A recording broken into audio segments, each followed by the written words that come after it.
The Call of Cthulhu, found among the papers of the late Francis Wayland Thurston of Boston. Of such great powers or beings there may be conceivably a survival of a hugely remote period when consciousness was manifested perhaps in the shapes and forms long since withdrawn before the tide of advancing humanity, forms of which poetry and legend alone have caught a flying memory and called them gods, monsters, mythical beings of all sorts and kinds. Algernon Blackwood. 1. The Horror in Clay. The most merciful thing in the world, I think, is the inability of the human mind to correlate all its contents.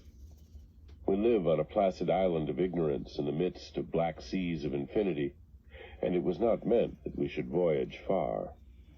The sciences, each straining in its own direction, have hitherto harmed us little, but someday the piecing together of dissociated knowledge will open up such terrifying vistas of reality and of our frightful position therein that we shall either go mad from the revelation or flee from the deadly light into the peace and safety of a new dark age. Theosophists have guessed at the awesome grandeur of the cosmic cycle wherein our world and human race form transient incidents. They have hinted at strange survivals in terms which would freeze the blood if not masked by a bland optimism. But it is not from them that there came the single glimpse of forbidden eons which chills me when I think of it and maddens me when I dream of it. That glimpse, like all dread glimpses of truth, flashed out from an accidental piecing together of separated things, in this case an old newspaper item and the notes of a dead professor. I hope that no one else will accomplish this piecing out. Certainly, if I live, I shall never knowingly supply a link in so hideous a chain. I think that the professor, too, intended to keep silent regarding the part he knew, and that he would have destroyed his notes had not sudden death seized him. My knowledge of the thing began in the winter of 1926-27 with the death of my granduncle, George Gamble Angel, Professor Emeritus of Semitic Languages in Brown University, Providence, Rhode Island. Professor Angel was widely known as an authority on ancient inscriptions and had frequently been resorted to by the heads of prominent museums, so that his passing at the age of 92 may be recalled by many.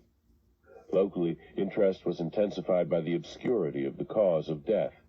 The professor had been stricken whilst returning from the Newport boat, falling suddenly, as witnesses said, after having been jostled by a nautical-looking Negro who had come from one of the queer dark courts on the precipitous hillside which formed a shortcut from the waterfront to the deceased's home in Williams Street. Physicians were unable to find any visible disorder, but concluded, after perplexed debate, that some obscure lesion of the heart, induced by the brisk ascent of so steep a hill by so elderly a man, was responsible for the end. At the time I saw no reason to dissent from this dictum, but latterly I am inclined to wonder, and more than wonder. As my granduncle's heir and executor, for he died a childless widower, I was expected to go over his papers with some thoroughness, and for that purpose moved his entire set of files and boxes to my quarters in Boston. Much of the material which I correlated will be later published by the American Archaeological Society, but there was one box which I found exceedingly puzzling, and which I felt much averse from showing to other eyes. It had been locked, and I did not find the key till it occurred to me to examine the personal ring which the professor carried always in his pocket. Then, indeed, I succeeded in opening it, but when I did so, seemed only to be confronted by a greater and more closely locked barrier. For what could be the meaning of the queer clay bas-relief and the disjointed jottings, ramblings, and cuttings which I found? Had my uncle in his latter years become credulous of the most superficial impostures? I resolved to search out the eccentric sculptor responsible for this apparent disturbance of an old man's peace of mind. The bas-relief was a rough rectangle less than an inch thick and about 5 by 6 inches in area, obviously of modern origin. Its designs, however, were far from modern in atmosphere and suggestion, for although the vagaries of cubism and futurism are many and wild, they do not often reproduce that cryptic regularity which lurks in prehistoric writing. And writing of some kind the bulk of these designs seemed certainly to be, though my memory, despite much familiarity with the papers and collections of my uncle, failed in any way to identify this particular species, or even to hint at its remotest affiliations. Above these apparent hieroglyphics was a figure of evidently pictorial intent, though its impressionistic execution forbade a very clear idea of its nature. It seemed to be a sort of monster, or symbol representing a monster, of a form which only a diseased fancy could conceive. If I say that my somewhat extravagant imagination yielded simultaneous pictures of an octopus, a dragon, and a human caricature, I shall not be unfaithful to the spirit of the thing. A pulpy, tentacled head surmounted a grotesque and scaly body with rudimentary wings, but it was the general outline of the whole which made it most shockingly frightful. Behind the figure was a vague suggestion of a cyclopean architectural background. The writing accompanying this oddity was, aside from a stack of press cuttings, in Professor Angel's most recent hand, and made no pretense to literary style. What seemed to be the main document was headed Cthulhu Cult, in characters painstakingly printed to avoid the erroneous reading of a word so unheard of. The manuscript was divided into two sections, the first of which was headed 1925, Dream and Dream Work of H.A. Wilcox, 7 Thomas Street, Providence, Rhode Island, and the second, Narrative of Inspector John R. LaGrasse, 121 Bienville Street, New Orleans, Louisiana. At 1908 AAS meeting, notes on same, and Professor Webb's account. The other manuscript papers were all brief notes, some of them accounts of the queer dreams of different persons, some of them citations from theosophical books and magazines, notably W. Scott Eliot's Atlantis and the Lost Lemuria, and the rest comments on long-surviving secret societies and hidden cults, with references to passages in such mythological and anthropological source books as Fraser's Golden Bough and Miss Murray's Witch Cult in Western Europe. The cuttings largely alluded to outre mental illnesses and outbreaks of group folly or mania in the spring of 1925. The first half of the principal manuscript told a very peculiar tale. It appears that on March 1st, 1925, a thin, dark young man of neurotic and excited aspect had called upon Professor Angel, bearing the singular clay bas-relief, which was then exceedingly damp and fresh. His card bore the name of Henry Anthony Wilcox, and my uncle had recognized him as the youngest son of an excellent family slightly known to him, who had latterly been studying sculpture at the Rhode Island School of Design and living alone at the Fleur-de-Lis building near that institution. Wilcox was a precocious youth of known genius, but great eccentricity, and had from childhood excited attention through the strange stories and odd dreams he was in the habit of relating. He called himself psychically hypersensitive, but the staid folk of the ancient commercial city dismissed him as merely queer. Never mingling much with his kind, he had dropped gradually from social visibility and was now known only to a small group of aesthetes from other towns. Even the Providence Art Club, anxious to preserve its conservatism, had found him quite hopeless. On the occasion of the visit, ran the professor's manuscript, the sculptor abruptly asked for the benefit of his host's archaeological knowledge in identifying the hieroglyphics on the bas-relief. He spoke in a dreamy, stilted manner which suggested pose and alienated sympathy, and my uncle showed some sharpness in replying, for the conspicuous freshness of the tablet implied kinship with anything but archaeology. Young Wilcox's rejoinder, which impressed my uncle enough to make him recall and record it verbatim, was of a fantastically poetic cast, which must have typified his whole conversation, and which I have since found highly characteristic of him. He said, "It is new indeed, for I made it last night in a dream of strange cities, and dreams are older than brooding Tyre, or the contemplative Sphinx, or garden-girdled Babylon." It was then that he began that rambling tale, which suddenly played upon a sleeping memory and won the fevered interest of my uncle. There had been a slight earthquake tremor the night before, the most considerable felt in New England for some years, and Wilcox's imagination had been keenly affected. Upon retiring, he had had an unprecedented dream of great cyclopean cities, of Titan blocks and sky-flung monoliths, all dripping with green ooze and sinister with latent horror. Hieroglyphics had covered the walls and pillars, and from some undetermined point below had come a voice that was not a voice, a chaotic sensation which only fancy would transmute into sound, but which he attempted to render by the almost unpronounceable jumble of letters, Cthulhu Fatagan. This verbal jumble was the key to the recollection which excited and disturbed Professor Angel. He questioned the sculptor with scientific minuteness and studied with almost frantic intensity the bas-relief on which the youth had found himself working, chilled and clad only in his nightclothes, when waking had stolen bewilderingly over him. My uncle blamed his old age, Wilcox afterward said, for his slowness in recognizing both hieroglyphics and pictorial design. Many of his questions seemed highly out of place to his visitor, especially those which tried to connect the latter with strange cults or societies, and Wilcox could not understand the repeated promises of silence which he was offered in exchange for an admission of membership in some widespread mystical or paganly religious body. When Professor Angel became convinced that the sculptor was indeed ignorant of any cult or system of cryptic lore, he besieged his visitor with demands for future reports of dreams. This bore regular fruit, for after the first interview the manuscript records daily calls of the young man, during which he related startling fragments of nocturnal imagery whose burden was always some terrible cyclopean vista of dark and dripping stone, with a subterrene voice or intelligence shouting monotonously in enigmatical sense impacts, uninscribable save as gibberish. The two sounds most frequently repeated are those rendered by the letters Cthulhu and Rilye. On March 23rd, the manuscript continued, Wilcox failed to appear, and inquiries at his quarters revealed that he had been stricken with an obscure sort of fever and taken to the home of his family in Waterman Street. He had cried out in the night, arousing several other artists in the building, and had manifested since then only alternations of unconsciousness and delirium.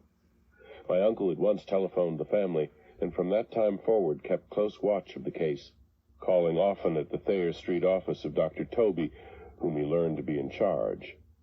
The youth's febrile mind, apparently, was dwelling on strange things, and the doctor shuddered now and then as he spoke of them. They included not only a repetition of what he had formerly dreamed, but touched wildly on a gigantic thing miles high which walked or lumbered about. He had no time fully described this object, but occasional frantic words, as repeated by Dr. Toby, convinced the professor that it must be identical with the nameless monstrosity he had sought to depict in his dream sculpture. Reference to this object, the doctor added, was invariably a prelude to the young man's subsidence into lethargy. His temperature, oddly enough, was not greatly above normal, but his whole condition was otherwise such as to suggest true fever rather than mental disorder.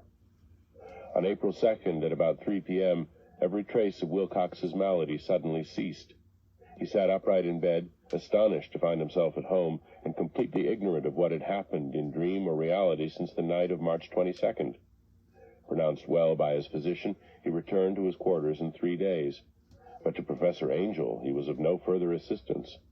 All traces of strange dreaming had vanished with his recovery, and my uncle kept no record of his night thoughts after a week of pointless and irrelevant accounts of thoroughly usual visions. Here the first part of the manuscript ended, but references to certain of the scattered notes gave me much material for thought, so much, in fact, that only the ingrained skepticism then forming my philosophy can account for my continued distrust of the artist. The notes in question were those descriptive of the dreams of various persons covering the same period as that in which young Wilcox had had his strange visitations. My uncle, it seems, had quickly instituted a prodigiously far-flung body of inquiries amongst nearly all the friends whom he could question without impertinence, asking for nightly reports of their dreams and the dates of any notable visions for some time past. The reception of his request seems to have been varied, but he must, at the very least, have received more responses than any ordinary man could have handled without a secretary. This original correspondence was not preserved, but his notes formed a thorough and really significant digest. Average people in society and business, New England's traditional salt of the earth, gave an almost completely negative result, though scattered cases of uneasy but formless nocturnal impressions appeared here and there, always between March 23rd and April 2nd, the period of young Wilcox's delirium.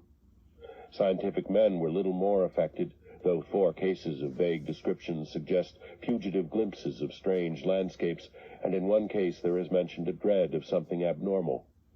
It was from the artists and poets that the pertinent answers came, and I know that panic would have broken loose had they been able to compare notes. As it was, lacking their original letters, I half suspected the compiler of having asked leading questions, or of having edited the correspondence in corroboration of what he had latently resolved to see.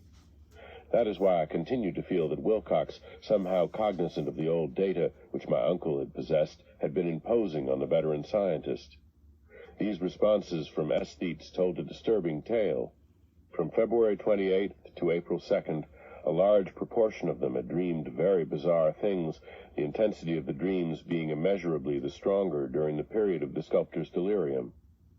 Over a fourth of those who reported anything reported scenes and half-sounds not unlike those which Wilcox had described, and some of the dreamers confessed acute fear of the gigantic nameless thing visible toward the last. One case, which the note describes with emphasis, was very sad.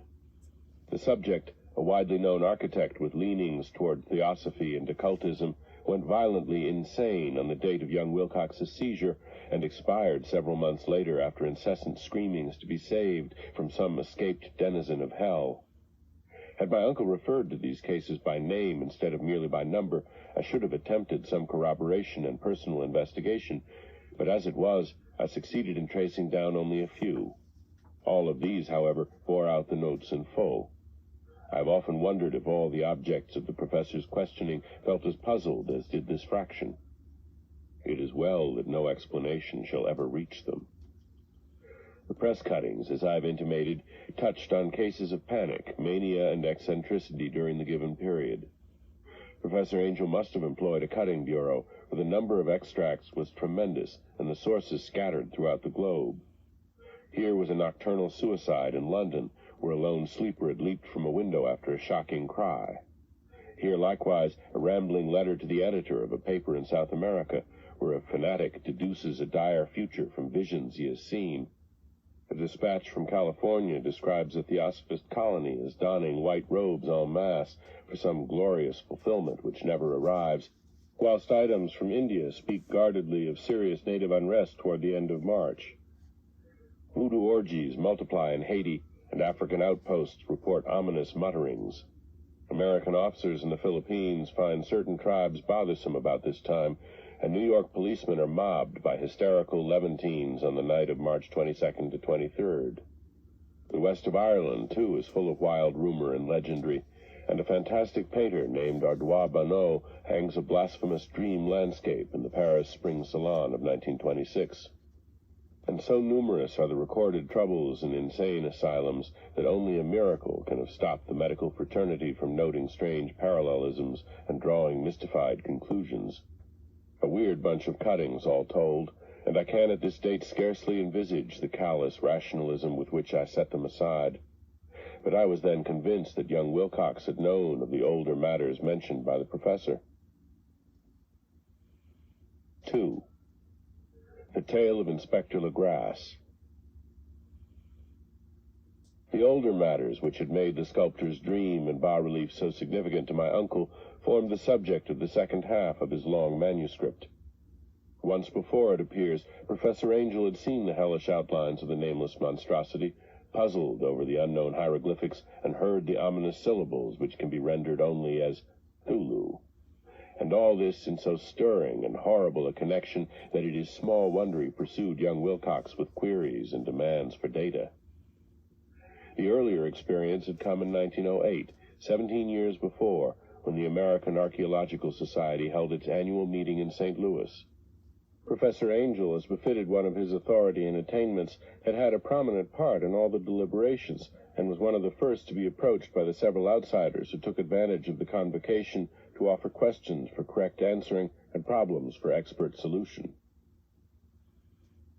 The chief of these outsiders, and in a short time the focus of interest for the entire meeting, was a commonplace-looking middle-aged man who had traveled all the way from New Orleans for certain special information unobtainable from any local source. His name was John Raymond Legrasse, and he was by profession an inspector of police. With him he bore the subject of his visit, a grotesque, repulsive, and apparently very ancient stone statuette whose origin he was at a loss to determine. It must not be fancied that Inspector Legrasse had the least interest in archaeology. On the contrary, his wish for enlightenment was prompted by purely professional considerations. The statuette, idol, fetish, or whatever it was, had been captured some months before in the wooded swamps south of New Orleans during a raid on a supposed voodoo meeting, and so singular and hideous were the rites connected with it that the police could not but realize that they had stumbled on a dark cult totally unknown to them, and infinitely more diabolic than even the blackest of the African voodoo circles. Of its origin, apart from the erratic and unbelievable tales extorted from the captured members, absolutely nothing was to be discovered. Hence the anxiety of the police for any antiquarian lore which might help them to place the frightful symbol, and through it track down the cult to its fountainhead. Inspector Legrasse was scarcely prepared for the sensation which his offering created. One sight of the thing had been enough to throw the assembled men of science into a state of tense excitement, and they lost no time in crowding around him to gaze at the diminutive figure whose utter strangeness and air of genuinely abysmal antiquity hinted so potently at unopened and archaic vistas. No recognized school of sculpture had animated this terrible object, yet centuries and even thousands of years seemed recorded in its dim and greenish surface of unplaceable stone. The figure, which was finally passed slowly from man to man for close and careful study, was between 7 and 8 inches in height and of exquisitely artistic workmanship.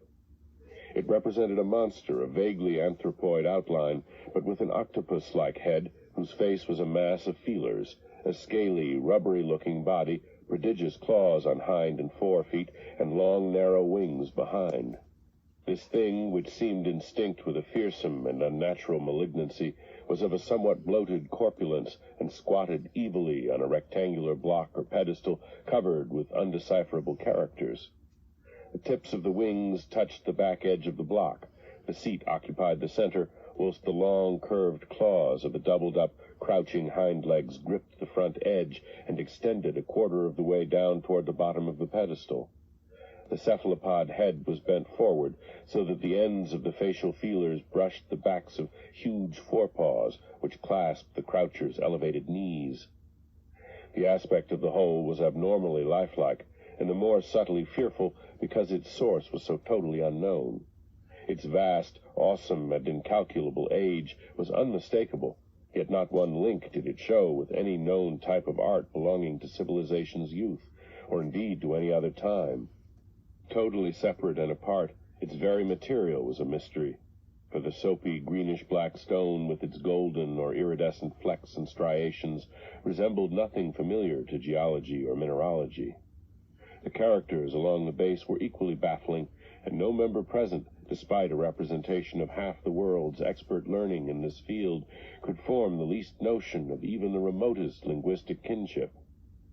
They, like the subject and material, belonged to something horribly remote and distinct from mankind as we know it, something frightfully suggestive of old and unhallowed cycles of life in which our world and our conceptions have no part. And yet, as the members severally shook their heads and confessed defeat at the inspector's problem, there was one man in that gathering who suspected a touch of bizarre familiarity in the monstrous shape and writing, and who presently told with some diffidence of the odd trifle he knew. This person was the late William Channing Webb, professor of anthropology in Princeton University and an explorer of no slight note. Professor Webb had been engaged 48 years before in a tour of Greenland and Iceland in search of some runic inscriptions which he failed to unearth, and whilst high up on the West Greenland coast had encountered a singular tribe or cult of degenerate Eskimos whose religion, a curious form of devil worship, chilled him with its deliberate bloodthirstiness and repulsiveness. It was a faith of which other Eskimos knew little, and which they mentioned only with shudders, saying that it had come down from horribly ancient eons before ever the world was made. Besides nameless rites and human sacrifices, there were certain queer hereditary rituals addressed to a supreme elder devil or tornasuk, and of this Professor Webb had taken a careful phonetic copy from an aged angekok or wizard priest, expressing the sounds in Roman letters as best he knew how. But just now of prime significance was the fetish which this cult had cherished, and around which they danced when the aurora leaped high over the ice cliffs. It was, the professor stated, a very crude bas-relief of stone, comprising a hideous picture and some cryptic writing, and so far as he could tell, it was a rough parallel in all essential features of the bestial thing now lying before the meeting. This data, received with suspense and astonishment by the assembled members, proved doubly exciting to Inspector Legrasse, and he began at once to ply his informant with questions. Having noted and copied an oral ritual among the swamp cult worshippers his men had arrested, he besought the professor to remember as best he might the syllables taken down amongst the diabolist Eskimos. There then followed an exhaustive comparison of details, and a moment of really awed silence when both detective and scientist agreed on the virtual identity of the phrase common to two hellish rituals so many worlds of distance apart. What, in substance, both the Eskimo wizards and the Louisiana swamp priests had chanted to their kindred idols was something very like this, the word divisions being guessed at from traditional breaks in the phrase as chanted aloud. Fengui, Mglolnaf, Cthulhu, Rilye, Ga, Nagel, Ftagen. Legrasse had one point in advance of Professor Webb, for several among his mongrel prisoners had repeated to him what older celebrants had told them the words meant. This text as given ran something like this. In his house at Rilye, dead Cthulhu waits dreaming. And now, in response to a general and urgent demand, Inspector Legrasse related as fully as possible his experience with the swamp worshippers, telling a story to which I could see my uncle attached profound significance. It savored of the wildest dreams of mythmaker and theosophist, and disclosed an astonishing degree of cosmic imagination among such half-castes and pariahs as might be expected to possess it. On November 1st, 1907, there had come to the New Orleans police a frantic summons from the swamp and lagoon country to the south. The squatters there, mostly primitive but good-natured descendants of Lafitte's men, were in the grip of stark terror from an unknown thing which had stolen upon them in the night. It was voodoo, apparently, but voodoo of a more terrible sort than they had ever known, and some of their women and children had disappeared since the malevolent tom-tom had begun its incessant beating far within the black-haunted woods where no dweller ventured. There were insane shouts and harrowing screams, soul-chilling chants and dancing devil flames, and the frightened messenger added the people could stand it no more. So a body of 20 police, filling 2 carriages and an automobile, had set out in the late afternoon with the shivering squatter as a guide. At the end of the passable road they alighted, and for miles splashed on in silence through the terrible cypress woods where day never came. Ugly roots and malignant hanging nooses of Spanish moss beset them, and now and then a pile of dank stones or fragment of a rotting wall, intensified by its hint of morbid habitation, a depression which every malformed tree and every fungus islet combined to create. At length the squatter settlement, a miserable huddle of huts, hove in sight, and hysterical dwellers ran out to cluster around the group of bobbing lanterns. The muffled beat of tom-toms was now faintly audible far, far ahead, and a curdling shriek came at infrequent intervals when the wind shifted. A reddish glare, too, seemed to filter through the pale undergrowth beyond endless avenues of forest night.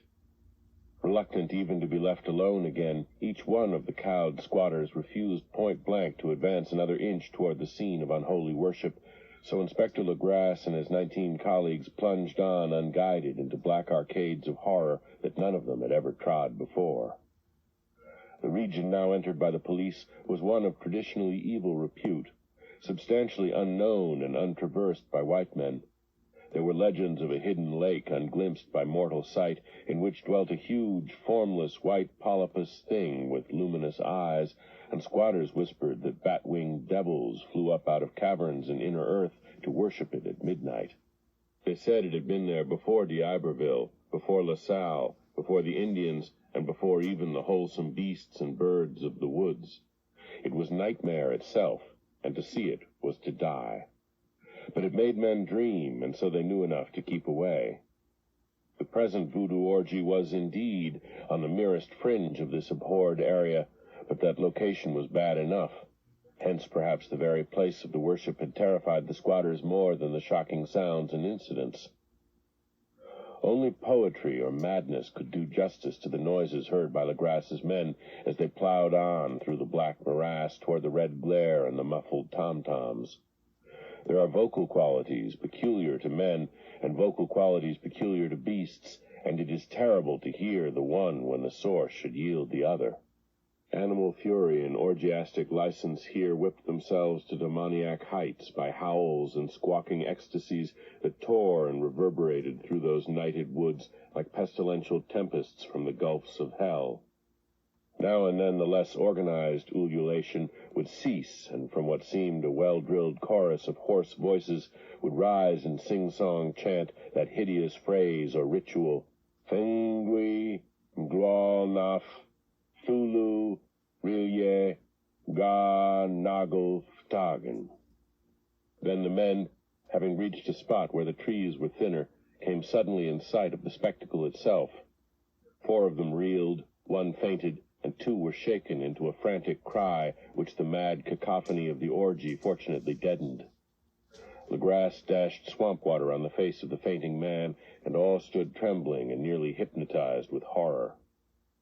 In a natural glade of the swamp stood a grassy island of perhaps an acre's extent, clear of trees and tolerably dry. On this now leaped and twisted a more indescribable horde of human abnormality than any but a seam or an angarola could paint. Void of clothing, this hybrid spawn were braying, bellowing, and writhing about a monstrous, ring-shaped bonfire, in the center of which, revealed by occasional rifts in the curtain of flame, stood a great granite monolith some 8 feet in height, on top of which, incongruous with its diminutiveness, rested the noxious carven statuette. From a wide circle of 10 scaffolds set up at regular intervals with the flame-girt monolith as a center, hung head downward the oddly marred bodies of the helpless squatters who had disappeared. It was inside this circle that the ring of worshippers jumped and roared, the general direction of the mass motion being from left to right, in endless bacchanal between the ring of bodies and the ring of fire. It may have been only imagination, and it may have been only echoes which induced one of the men, an excitable Spaniard, to fancy he heard antiphonal responses to the ritual from some far and unillumined spot deeper within the wood of ancient legendry and horror. This man, Joseph D. Galvez, I later met and questioned, and he proved distractingly imaginative.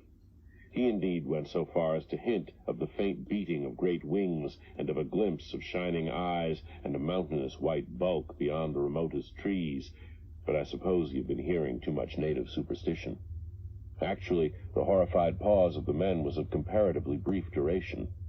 Duty came first, and although there must have been nearly 100 mongrel celebrants in the throng, the police relied on their firearms and plunged determinedly into the nauseous rout. For 5 minutes, the resultant din and chaos were beyond description. Wild blows were struck, shots were fired, and escapes were made, but in the end Legras was able to count some 47 sullen prisoners, whom he forced to dress in haste and fall into line between 2 rows of policemen. 5 of the worshippers lay dead, and 2 severely wounded ones were carried away on improvised stretchers by their fellow prisoners. The image on the monolith, of course, was carefully removed and carried back by Legras. Examined at headquarters after a trip of intense strain and weariness, the prisoners all proved to be men of a very low, mixed-blooded, and mentally aberrant type. Most were seamen, and a sprinkling of Negroes and mulattoes, largely West Indians or Brava Portuguese from the Cape Verde Islands, gave a coloring of voodooism to the heterogeneous cult. But before many questions were asked, it became manifest that something far deeper and older than Negro fetishism was involved. Degraded and ignorant as they were, the creatures held with surprising consistency to the central idea of their loathsome faith. They worshipped, so they said, the great old ones who lived ages before there were any men, and who came to the young world out of the sky. Those old ones were gone now, inside the earth and under the sea, but their dead bodies had told their secrets and dreams to the first men, who formed a cult which had never died. This was that cult, and the prisoners said it had always existed and always would exist, hidden in distant wastes and dark places all over the world until the time when the great priest Cthulhu, from his dark house in the mighty city of Rilye under the waters, should rise and bring the earth again beneath his sway. Someday he would call when the stars were ready, and the secret cult would always be waiting to liberate him. Meanwhile, no more must be told. There was a secret which even torture could not extract. Mankind was not absolutely alone among the conscious things of earth, for shapes came out of the dark to visit the faithful few. But these were not the great old ones. No man had ever seen the old ones. The carven idol was great Cthulhu, but none might say whether or not the others were precisely like him. No one could read the old writing now, but things were told by word of mouth. The chanted ritual was not the secret. That was never spoken aloud, only whispered. The chant meant only this: in his house at Rilye, dead Cthulhu waits dreaming. Only 2 of the prisoners were found sane enough to be hanged, and the rest were committed to various institutions. All denied a part in the ritual murders, and averred that the killing had been done by black-winged ones, which had come to them from their immemorial meeting place in the haunted wood. But of those mysterious allies, no coherent account could ever be gained. What the police did extract came mainly from an immensely aged mestizo named Castro, who claimed to have sailed to strange ports and talked with undying leaders of the cult in the mountains of China. Old Castro remembered bits of hideous legend that paled the speculations of theosophists and made man and the world seem recent and transient indeed. There had been eons when other things ruled on the earth, and they had had great cities. Remains of them, he said the deathless Chinamen had told him, were still to be found as cyclopean stones on islands in the Pacific. They all died vast epochs of time before men came, but there were arts which could revive them when the stars had come round again to the right positions in the cycle of eternity. They had indeed come themselves from the stars and brought their images with them. These great old ones, Castro continued, were not composed altogether of flesh and blood. They had shape, for did not this star-fashioned image prove it? But that shape was not made of matter. When the stars were right, they could plunge from world to world through the sky, but when the stars were wrong, they could not live. But although they no longer lived, they would never really die. They all lay in stone houses in their great city of Rilye, preserved by the spells of mighty Cthulhu for a glorious resurrection when the stars and the earth might once more be ready for them. But at that time some force from outside must serve to liberate their bodies. The spells that preserved them intact likewise prevented them from making an initial move, and they could only lie awake in the dark and think whilst uncounted millions of years rolled by. They knew all that was occurring in the universe, but their mode of speech was transmitted thought. Even now they talked in their tombs. When, after infinities of chaos, the first men came, the great old ones spoke to the sensitive among them by molding their dreams, for only thus could their language reach the fleshly minds of mammals. Then, whispered Castro, those first men formed the cult around small idols which the great ones showed them. Idols brought in dim eras from dark stars. That cult would never die till the stars came right again, and the secret priests would take great Cthulhu from his tomb to revive his subjects and resume his rule of earth. The time would be easy to know, for then mankind would have become as the great old ones, free and wild and beyond good and evil, with laws and morals thrown aside, and all men shouting and killing and reveling in joy. Then the liberated old ones would teach them new ways to shout and kill and revel and enjoy themselves, and all the earth would flame with a holocaust of ecstasy and freedom. Meanwhile, the cult, by appropriate rites, must keep alive the memory of those ancient ways and shadow forth the prophecy of their return. In the elder time, chosen men had talked with the entombed old ones in dreams, but then something had happened.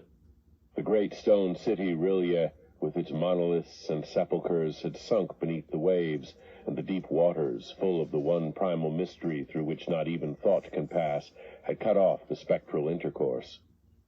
But memory never died, and high priests said that the city would rise again when the stars were right.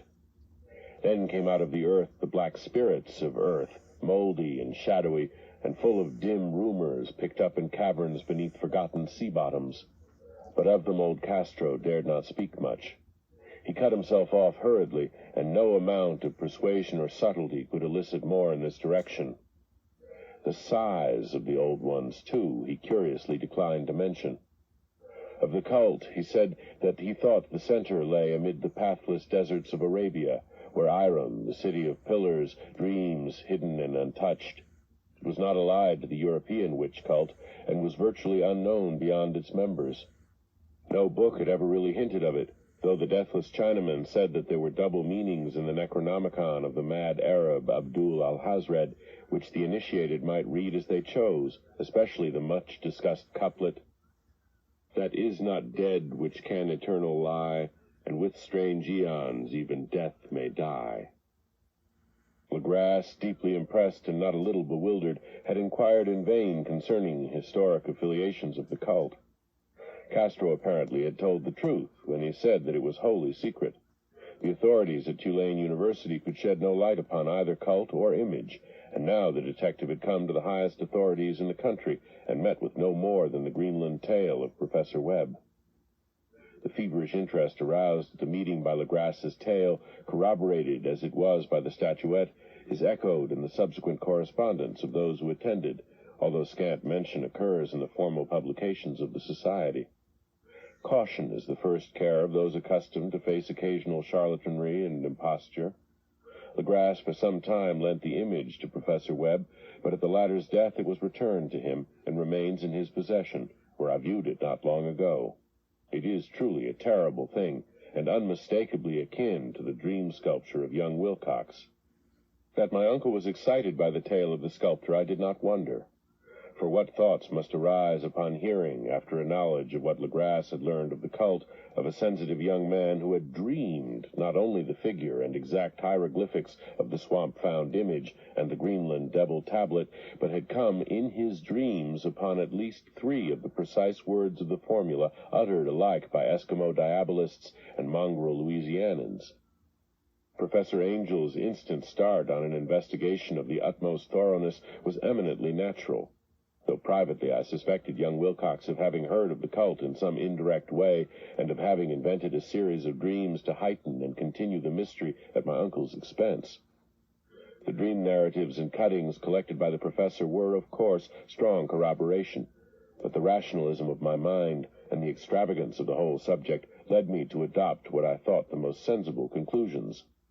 So, after thoroughly studying the manuscript again and correlating the theosophical and anthropological notes with the cult narrative of Legrasse, I made a trip to Providence to see the sculptor and give him the rebuke I thought proper for so boldly imposing upon a learned and aged man.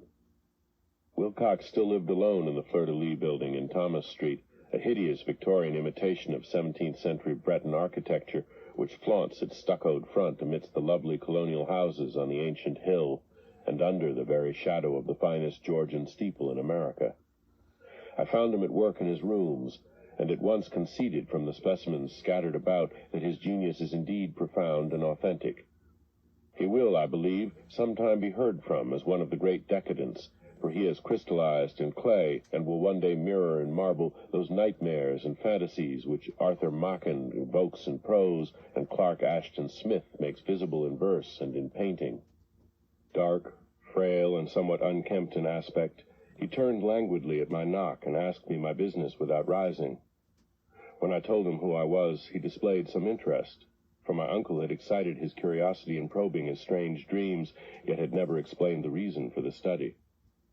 I did not enlarge his knowledge in this regard, but sought with some subtlety to draw him out. In a short time I became convinced of his absolute sincerity, for he spoke of the dreams in a manner none could mistake. They and their subconscious residuum had influenced his art profoundly, and he showed me a morbid statue whose contours almost made me shake with the potency of its black suggestion. He could not recall having seen the original of this thing except in his own dream bas-relief, but the outlines had formed themselves insensibly under his hands. It was no doubt the giant shape he had raved of in delirium. that he really knew nothing of the hidden cult, save from what my uncle's relentless catechism had let fall, he soon made clear, and again I strove to think of some way in which he could possibly have received the weird impressions. He talked of his dreams in a strangely poetic fashion, making me see with terrible vividness the damp cyclopean city of slimy green stone, whose geometry, he oddly said, was all wrong, and hear with frightened expectancy the ceaseless, half-mental calling from underground, Cthulhu Fatagan, Cthulhu Fatagan.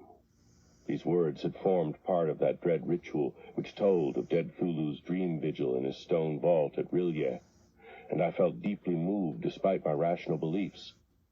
Wilcox, I was sure, had heard of the cult in some casual way, and had soon forgotten it amidst the mass of his equally weird reading and imagining.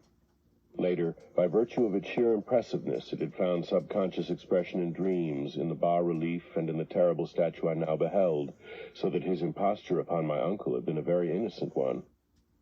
The youth was of a type at once slightly affected and slightly ill-mannered, which I could never like, but I was willing enough now to admit both his genius and his honesty. I took leave of him amicably, and wish him all the success his talent promises. The matter of the cult still remained to fascinate me, and at times I had visions of personal fame from researches into its origin and connections. I visited New Orleans, talked with Legrasse and others of that old-time raiding party, saw the frightful image, and even questioned such of the mongrel prisoners as still survived.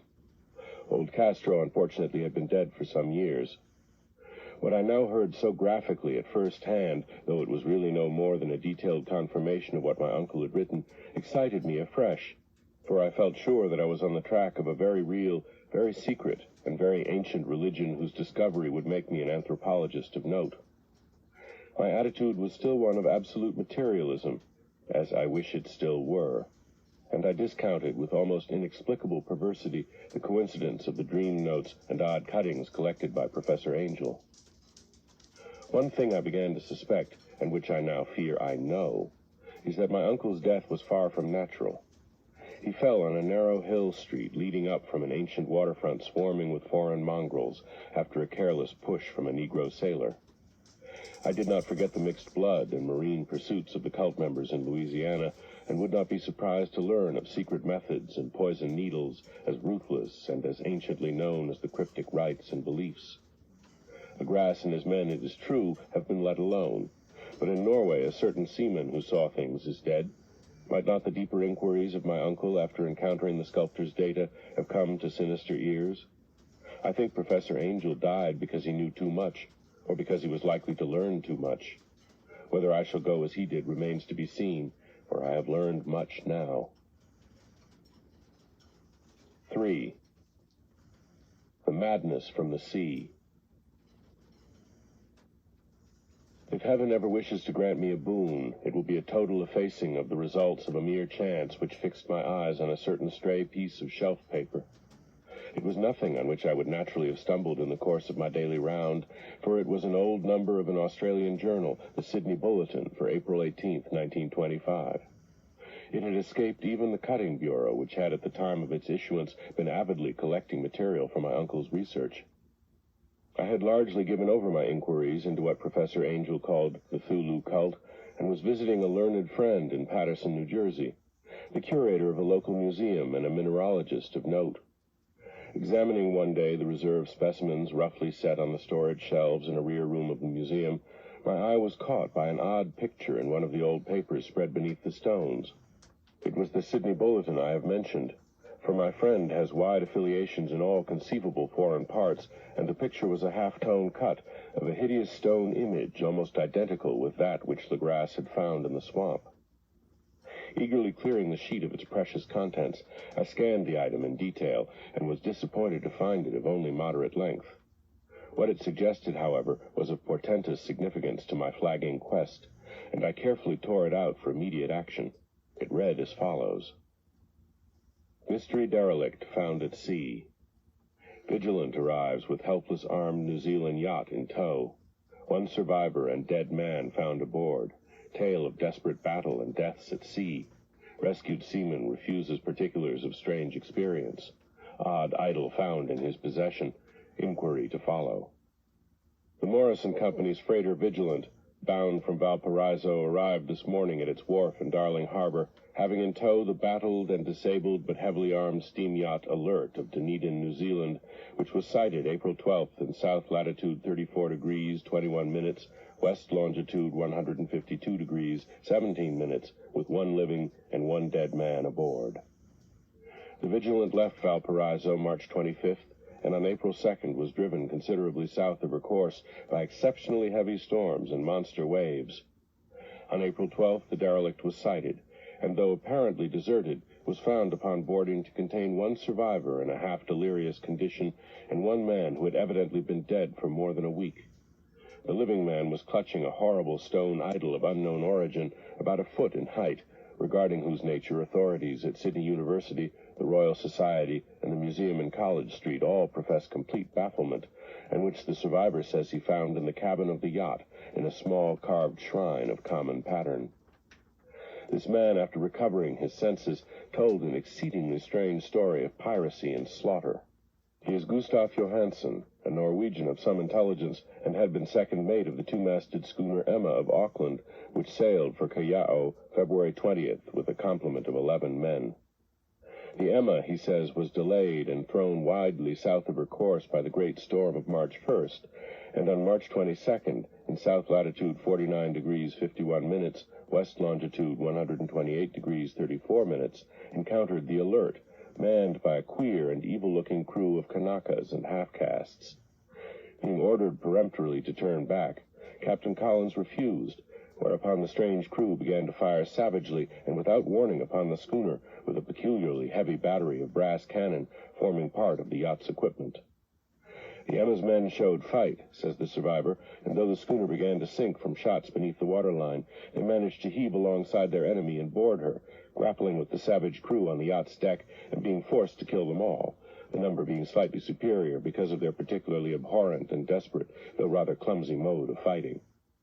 3 of the Emma's men, including Captain Collins and First Mate Green, were killed, and the remaining 8, under Second Mate Johansen, proceeded to navigate the captured yacht, going ahead in their original direction to see if any reason for their ordering back had existed. The next day, it appears, they raised and landed on a small island, although none is known to exist in that part of the ocean, and 6 of the men somehow died ashore, though Johansen is queerly reticent about this part of his story and speaks only of their falling into a rock chasm. Later, it seems, he and 1 companion boarded the yacht and tried to manage her, but were beaten about by the storm of April 2nd. From that time till his rescue on the 12th, the man remembers little, and he does not even recall when William Bryden, his companion, died. Bryden's death reveals no apparent cause, and was probably due to excitement or exposure. Cable advises from Dunedin report that the Alert was well known there as an island trader and bore an evil reputation along the waterfront. It was owned by a curious group of half-castes whose frequent meetings and night trips to the woods attracted no little curiosity, and it had set sail in great haste just after the storm and earth tremors of March 1st. Our Auckland correspondent gives the Emma and her crew an excellent reputation, and Johansen is described as a sober and worthy man. The Admiralty will institute an inquiry on the whole matter beginning tomorrow, at which every effort will be made to induce Johansen to speak more freely than he has done hitherto. This was all, together with the picture of the hellish image, but what a train of ideas it started in my mind. Here were new treasuries of data on the Cthulhu cult, and evidence that it had strange interests at sea as well as on land. What motive prompted the hybrid crew to order back the Emma as they sailed about with their hideous idol? What was the unknown island on which 6 of the Emma's crew had died, and about which the mate Johansen was so secretive? What had the Vice Admiralty's investigation brought out, and what was known of the noxious cult in Dunedin? And most marvelous of all, what deep and more than natural linkage of dates was this which gave a malign and now undeniable significance to the various turns of events so carefully noted by my uncle? March 1st, our February 28th, according to the international dateline, the earthquake and storm had come. From Dunedin the Alert and her noisome crew had darted eagerly forth as if imperiously summoned, and on the other side of the earth poets and artists had begun to dream of a strange, dank, cyclopean city whilst a young sculptor had molded in his sleep the form of the dreaded Cthulhu. March 23rd, the crew of the Emma landed on an unknown island and left 6 men dead, and on that date the dreams of sensitive men assumed a heightened vividness and darkened with dread of a giant monster's malign pursuit, whilst an architect had gone mad and a sculptor had lapsed suddenly into delirium. And what of this storm of April 2nd, the date on which all dreams of the dank city ceased, and Wilcox emerged unharmed from the bondage of strange fever? What of all this? And of those hints of old Castro about the sunken, star-born old ones and their coming reign, their faithful cult, and their mastery of dreams? Was I tottering on the brink of cosmic horrors beyond man's power to bear? If so, there must be horrors of the mind alone, for in some way the 2nd of April had put a stop to whatever monstrous menace had begun its siege of mankind's soul. That evening, after a day of hurried cabling and arranging, I bade my host adieu and took a train for San Francisco. In less than a month, I was in Dunedin, where, however, I found that little was known of the strange cult members who had lingered in the old sea taverns. Waterfront scum was far too common for special mention, though there was vague talk about one inland trip these mongrels had made, during which faint drumming and red flame were noted on the distant hills. In Auckland, I learned that Johansen had returned with yellow hair turned white after a perfunctory and inconclusive questioning at Sydney, and had thereafter sold his cottage in West Street and sailed with his wife to his old home in Oslo. Of his stirring experience, he would tell his friends no more than he had told the Admiralty officials, and all they could do was to give me his Oslo address. After that, I went to Sydney and talked profitlessly with seamen and members of the Vice Admiralty Court. I saw the Alert, now sold and in commercial use, at Circular Quay in Sydney Cove, but gained nothing from its non-committal bulk. The crouching image with its cuttlefish head, dragon body, scaly wings, and hieroglyphed pedestal was preserved in the museum at Hyde Park, and I studied it long and well, finding it a thing of balefully exquisite workmanship, and with the same utter mystery, terrible antiquity, and unearthly strangeness of material which I had noted in Legras's smaller specimen. Geologists, the curator told me, had found it a monstrous puzzle, for they vowed that the world held no rock like it. Then I thought with a shudder of what old Castro had told Legras about the primal great ones. They had come from the stars, and had brought their images with them. Shaken with such a mental revolution as I had never before known, I now resolved to visit Mate Johansen in Oslo. Sailing for London, I re-embarked at once for the Norwegian capital, and one autumn day landed at the trim wharves in the shadow of the Egeberg. Johansen's address, I discovered, lay in the old town of King Harald Hårode, which kept alive the name of Oslo during all the centuries that the greater city masqueraded as Christiana. I made the brief trip by taxicab and knocked with palpitant heart at the door of a neat and ancient building with plastered front. A sad-faced woman in black answered my summons, and I was stung with disappointment when she told me in halting English that Gustav Johansen was no more. He had not survived his return, said his wife, for the doings at sea in 1925 had broken him. He had told her no more than he had told the public, but had left a long manuscript of technical matters, as he said, written in English, evidently in order to safeguard her from the peril of casual perusal. During a walk through a narrow lane near the Gothenburg dock, a bundle of papers falling from an attic window had knocked him down. 2 Lascar sailors at once helped him to his feet, but before the ambulance could reach him, he was dead. Physicians found no adequate cause for the end, and laid it to heart trouble and a weakened constitution. I now felt gnawing at my vitals that dark terror which will never leave me till I, too, am at rest, accidentally or otherwise. Persuading the widow that my connection with her husband's technical matters was sufficient to entitle me to his manuscript, I bore the document away and began to read it on the London boat. It was a simple, rambling thing, a naive sailor's effort at a post-facto diary, and strove to recall day by day that last awful voyage. I cannot attempt to transcribe it verbatim, in all its cloudiness and redundance, but I will tell its gist enough to show why the sound of the water against the vessel's sides became so unendurable to me that I stopped my ears with cotton. Johansen, thank God, did not know quite all, even though he saw the city and the thing. But I shall never sleep calmly again when I think of the horrors that lurk ceaselessly behind life in time and in space, and of those unhallowed blasphemies from elder stars which dream beneath the sea, known and favored by a nightmare cult, ready and eager to loose them on the world whenever another earthquake shall heave their monstrous stone city again to the sun and air. Johansen's voyage had begun just as he told it to the Vice-Admiralty.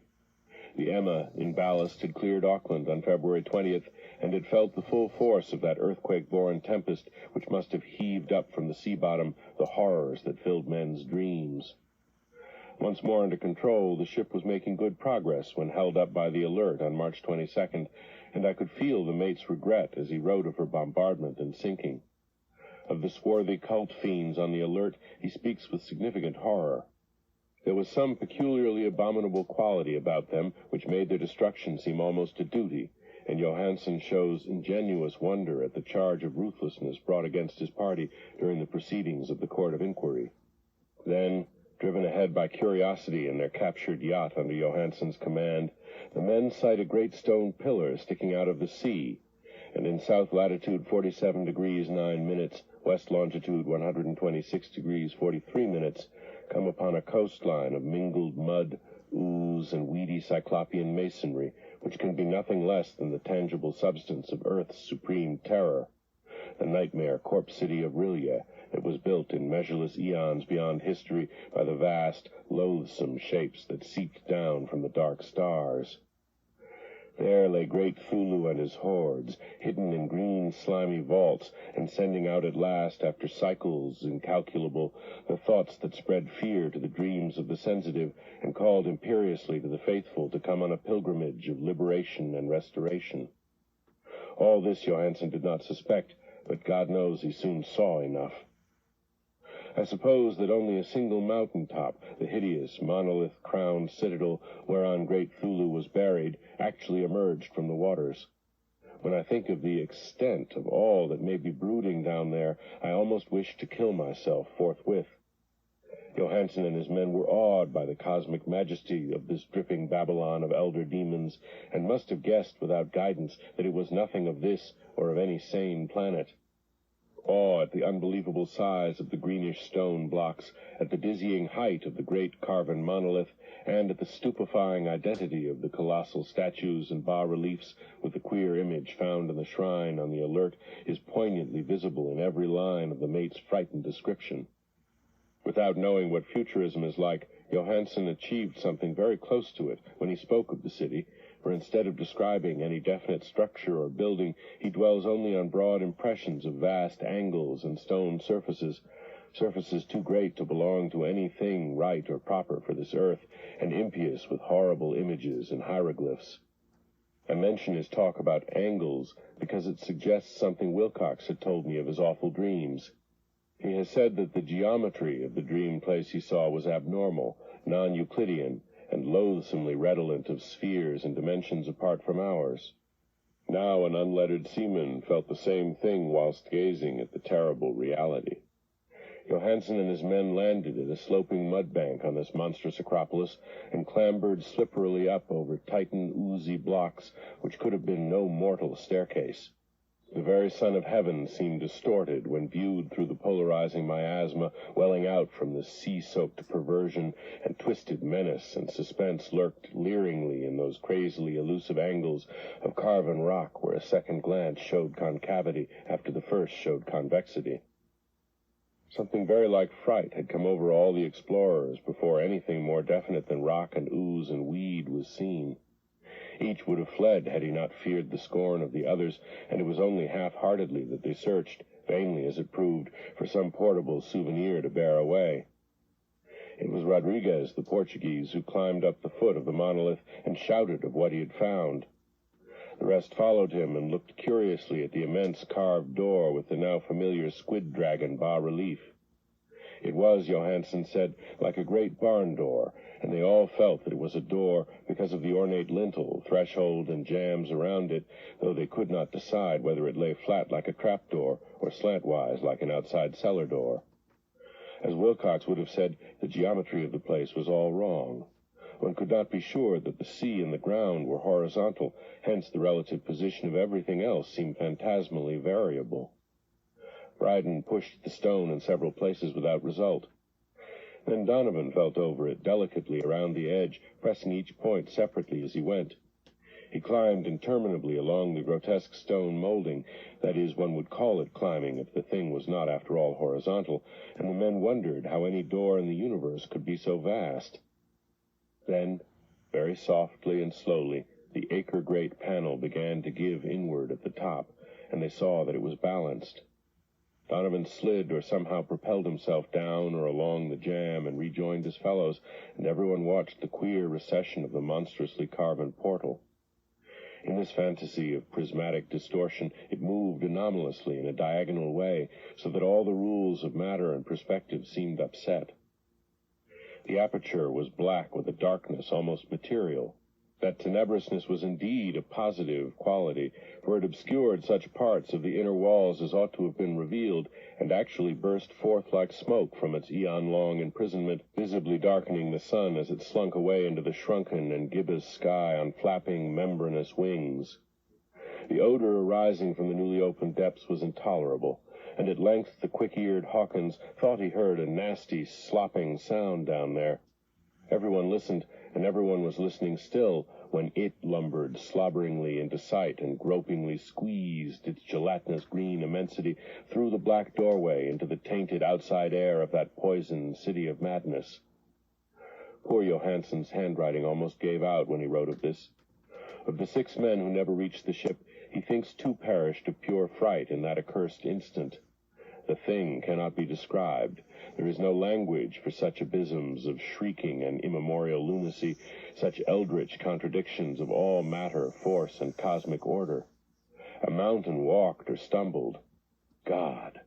What wonder that across the earth the great architect went mad, and poor Wilcox raved with fever in that telepathic instant. The thing of the idols, the green, sticky spawn of the stars, had awaked to claim his own. The stars were right again, and what an age-old cult had failed to do by design, a band of innocent sailors had done by accident. After vigintillions of years, great Cthulhu was loose again and ravening for delight. 3 men were swept up by the flabby claws before anybody turned. God rest them, if there be any rest in the universe. They were Donovan, Guerrera, and Ångström.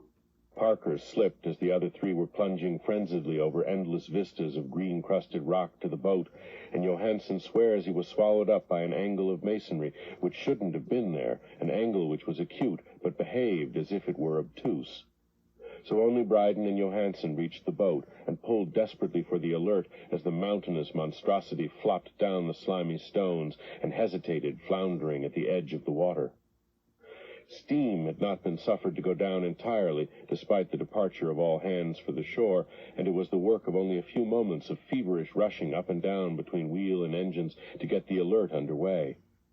Slowly, amidst the distorted horrors of that indescribable scene, she began to churn the lethal waters, whilst on the masonry of that charnel shore that was not of earth, the Titan thing from the stars slavered and gibbered like Polypheme cursing the fleeing ship of Odysseus.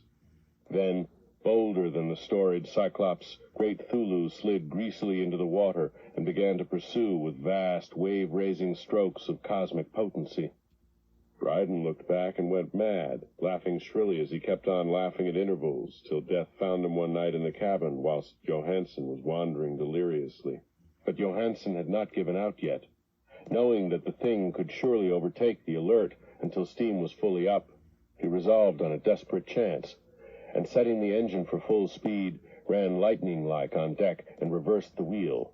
There was a mighty eddying and foaming in the noisome brine, and as the steam mounted higher and higher, the brave Norwegian drove his vessel head-on against the pursuing jelly, which rose above the unclean froth like the stern of a demon galleon. The awful squid head, with writhing feelers, came nearly up to the bowsprit of the sturdy yacht, but Johansen drove on relentlessly. There was a bursting as of an exploding bladder, a slushy nastiness as of a cloven sunfish, a stench as of 1,000 open graves, and a sound that the chronicler would not put on paper.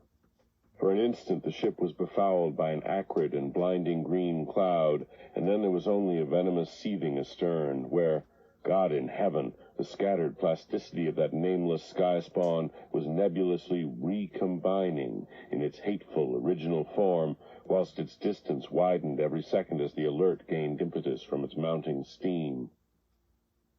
That was all. After that, Johansen only brooded over the idol in the cabin and attended to a few matters of food for himself and the laughing maniac by his side.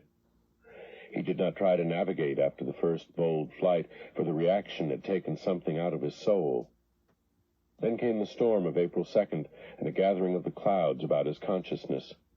There is a sense of spectral whirling through liquid gulfs of infinity, of dizzying rides through reeling universes on a comet's tail, and of hysterical plunges from the pit to the moon and from the moon back again to the pit, all livened by a cachinnating chorus of the distorted, hilarious elder gods and the green, bat-winged, mocking imps of Tartarus. Out of that dream came rescue, the Vigilant, the Vice-Admiralty Court, the streets of Dunedin, and the long voyage back home to the old house by the Egeberg. He could not tell. They would think him mad. He would write of what he knew before death came, but his wife must not guess. Death would be a boon if only it could blot out the memories. That was the document I read, and now I have placed it in the tin box beside the bas-relief and the papers of Professor Angel. With it shall go this record of mine, this test of my own sanity, wherein is pieced together that which I hope may never be pieced together again. I have looked upon all that the universe has to hold of horror, and even the skies of spring and the flowers of summer must ever afterward be poison to me. But I do not think my life will be long. As my uncle went, as poor Johansen went, so I shall go. I know too much, and the cult still lives. Cthulhu still lives too, I suppose, again in that chasm of stone which has shielded him since the sun was young. His accursed city is sunken once more, for the Vigilant sailed over the spot after the April storm, but his ministers on earth still bellow and prance and slay around idol-capped monoliths in lonely places. He must have been trapped by the sinking whilst within his black abyss, or the world would by now be screaming with fright and frenzy. Who knows the end? What has risen may sink, and what has sunk may rise.